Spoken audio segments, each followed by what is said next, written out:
Assalamualaikum warahmatullahi wabarakatuh. Semoga kita selalu diberi kesehatan. Perkenalkan, saya Slamet Febrianto. Di sini izinkan saya untuk mempresentasikan terkait dengan tugas audit sistem informasi 2020. Tugas kali ini berjudul Audit Sistem Informasi Tata Kelola IT menggunakan COVID 2019 pada PT Cirin Pikpin. Berikut daftar isi presentasi kali ini, yaitu ada latar belakang dilakukannya audit. Kedua adalah bagaimana langkah-langkah melakukan audit. Ketiga ada bagaimana cara melakukan asesmen atau penilaian. Kemudian yang terakhir ada rekomendasi atau saran dari auditor atas hasil audit. Latar belakang atau alasan kenapa dilakukan audit. Yang pertama adalah kebutuhan dan manfaat akan teknologi informasi bagi perusahaan agar berjalan dengan optimal. Kemudian memastikan tata kelola teknologi informasi selaras dengan tujuan perusahaan. Salah satu cara agar mendapatkan hal yang maksimal dari manfaat teknologi informasi adalah dengan cara audit tata kelola TI secara berkala. Audit ini bertujuan untuk menilai tata kelola TI dan agar sistem informasi pada perusahaan dapat menjadi lebih efektif dan efisien sesuai dengan pedoman kerangka kerja COVID 2019. Di sini kami menggunakan bantuan framework COVID 2019 dalam melakukan audit tata kelola IT. Kenapa menggunakan COVID 2019? Karena COVID 2019 dapat membantu perusahaan menciptakan nilai optimal dari TI dengan menjaga keseimbangan antara mewujudkan keuntungan, mengoptimalkan risiko, dan penggunaan sumber daya. Kemudian, bagaimana cara melakukan audit? Audit ini dilakukan harus selaras dengan enterprise goal dan IT goals pada perusahaan. Sebelumnya, perusahaan yang akan kita audit adalah PT Cirin Pikpin. PT Cirin Pikpin ini adalah perusahaan yang terletak di Kota Semarang.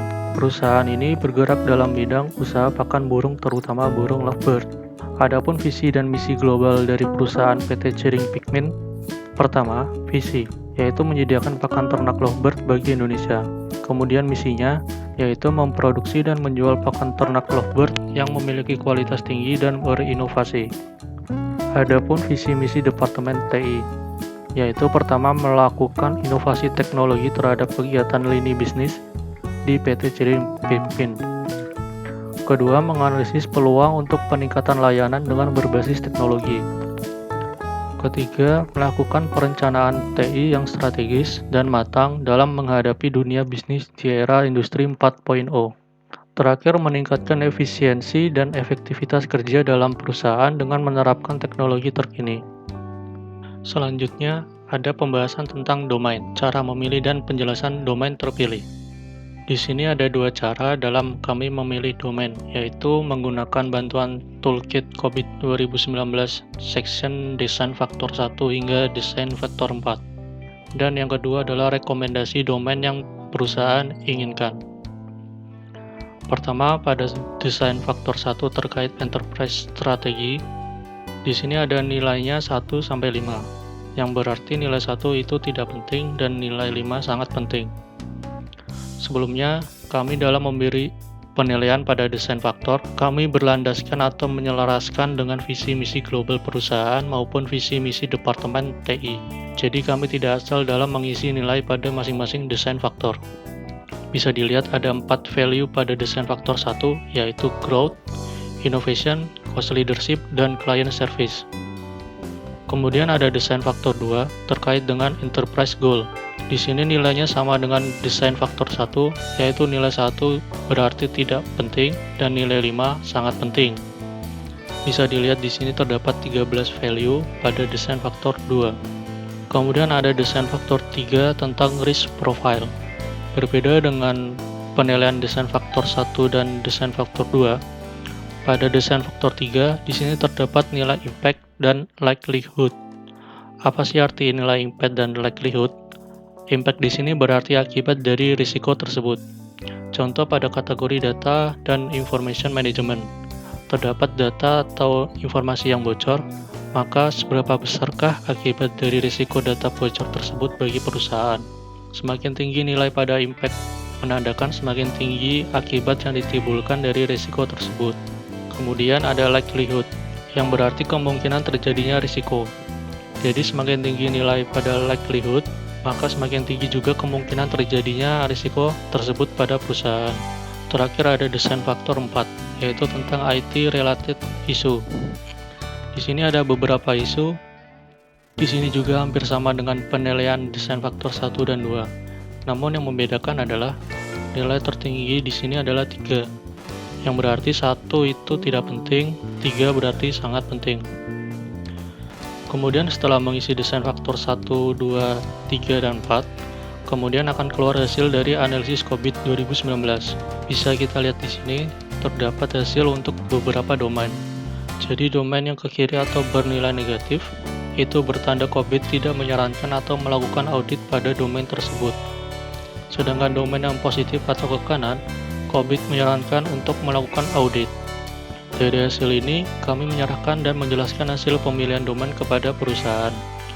Lalu didapatkan 3 domain yang akan kami lakukan audit, yaitu APO04 atas rekomendasi dari perusahaan, lalu APO11 dan BAI08 yang memiliki nilai positif tertinggi berdasarkan hasil analisis toolkit COVID tadi. Kemudian tahap pengumpulan data. Pada tahap ini, kami menggunakan kuesioner berdasarkan pertanyaan atau aktivitas pada masing-masing domain pilihan. Kuesioner ini akan diisi oleh CTO dari PT Cirin Pikpin. Berikut contoh kuesionernya. Untuk kolom hasil memiliki inputan Y berarti ya, dan T berarti tidak. Kemudian ada kolom level kapabilitas. Level ini berlandaskan dari COVID 2019. Jadi nilai 2 atau 3 di sini kami ambil dari buku COVID 2019. Kemudian selanjutnya ada assessment atau penilaian terhadap masing-masing domain pilihan. Sebelumnya kami akan jelaskan tentang tata kelola TI. Di sini ada level 0 hingga level 5. PT Ciring Pikpin memiliki level kapabilitas 3 untuk setiap domain. Artinya, perusahaan memiliki target untuk hasil audit yaitu berada pada level 3 pada masing-masing domain pilihan. Level 3 di sini adalah perusahaan sudah dilakukan dengan tambahan aset organisasi untuk setiap SOP atau standar operational protocol. Kemudian kita masuk pada asesmen domain APO04. Pada APO04 terdapat 6 section, yaitu APO01, 02, 03, 04, dan 05 dan 06. Kita lihat pada APO0401, semua jawaban kuesioner berisi ya atau Y, yang berarti level kapabilitas APO01 berada pada level 3. Kemudian APO0402, di sini terlihat terdapat hasil yang berisi nilai T pada pertanyaan nomor 2, sehingga pada APO0402, pertanyaan level 3 hanya 50%.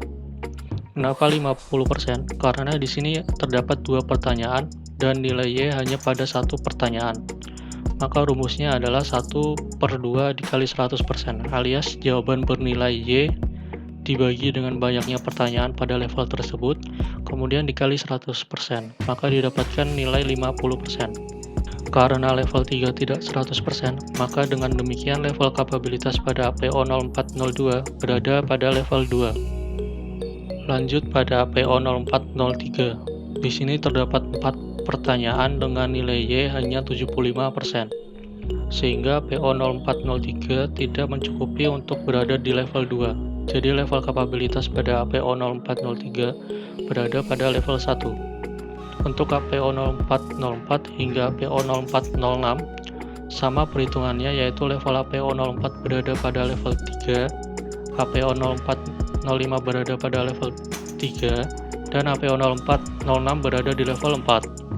Kemudian setelah mendapatkan level pada masing-masing subdomain, kita mencari nilai modus untuk menentukan level domain APO04. Di sini terlihat level 3 yang mendominasi pada subdomain APO0401 hingga APO0406. Kemudian terdapat penjelasan hasil analisis di level 3 pada APO04 yang salah satunya yaitu PT Ciring Pikpin telah membuat program untuk staf agar dapat menyampaikan ide atau gagasan yang selanjutnya dapat ditampung dan ditinjau oleh perusahaan untuk tahap implementasi.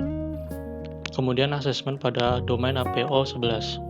Pada domain APO11 terdapat 5 section, yaitu APO1101 hingga APO1105.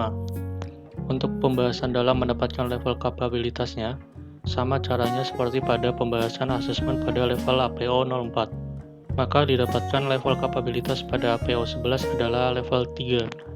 Kemudian terdapat penjelasan hasil analisis level 3 pada APO11, salah satunya yaitu PT Cirin Pikpin telah memiliki struktur organisasi perusahaan yang memiliki tugas, hak, dan kewajiban yang jelas. Kemudian lanjut pada asesmen PAI 08. Cara mendapatkan level kapabilitas PAI 08 sama dengan pembahasan asesmen APO 04. Maka setelah perhitungan level tiap-tiap subdomain, didapatkan level kapabilitas pada BAI 08 yaitu pada level 2. Berikut penjelasan hasil analisis level 2 pada BAI 08. Kemudian setelah menghitung asesmen pada masing-masing domain pilihan, kami mendapatkan kesenjangan antara level kapabilitas saat ini dengan level kapabilitas target yang telah ditentukan perusahaan. Terlihat di sini terdapat tabel dan grafik kesenjangan. APO 04 dan APO 11 memiliki kesenjangan 0 dan BAI 08 memiliki kesenjangan 1. Setelah mendapatkan kesenjangan, kita masuk pada bab rekomendasi berdasarkan hasil asesmen pada masing-masing domain. Rekomendasi di sini berasal dari sub-sub domain yang belum mencapai target kapabilitas. Untuk rekomendasi domain APO 04 dengan kesenjangan 0, terdapat 3 rekomendasi, yaitu salah satunya melakukan rapat rutin untuk membahas tentang masalah yang dialami dan inovasi untuk dapat menciptakan peluang. Kemudian rekomendasi APO 11 dengan kesenjangan 0. Di sini terdapat 2 rekomendasi, yaitu perusahaan harus memiliki definisi yang jelas terhadap kriteria quality management dan quality requirement. Kemudian rekomendasi kedua yaitu perusahaan dapat berkomunikasi dengan pelanggan tentang kebutuhan dan harapan pada bidang bisnis dan teknologi informasi. Lalu pada rekomendasi domain PAI 08 dengan kesenjangan 1, di sini terdapat 4 rekomendasi, yaitu salah satunya perusahaan dapat mengidentifikasi pengguna pengetahuan yang berpotensi bagi perusahaan dan rekomendasi-rekomendasi lainnya. Lalu ada kesimpulan dari audit tata kelola TI pada PT Cirin Pikpin, yaitu domain APO 04 dan APO 11 pada Cirin Pikpin telah memenuhi target perusahaan, di mana domain ini telah dikelola dengan baik sesuai dengan standar operasional dan sudah memiliki tambahan aset organisasi untuk setiap standar operasional atau berada pada level 3. Sedangkan domain BAI 08 pada PT Cirin Pikpin masih belum mencapai target perusahaan. Namun telah terdapat standar operasional tetapi belum ada aset organisasi yang mendukung SOP tersebut atau berada pada level 2. Demikian presentasi audit sistem informasi tata kelola IT menggunakan COVID 2019 pada PT Cirin Pikpin. Mohon maaf, dan bila ada kesalahan atau hal yang kurang tepat, dapat bisa dituliskan pada kolom komentar di bawah. Semoga bermanfaat dan terima kasih. Wassalamualaikum warahmatullahi wabarakatuh.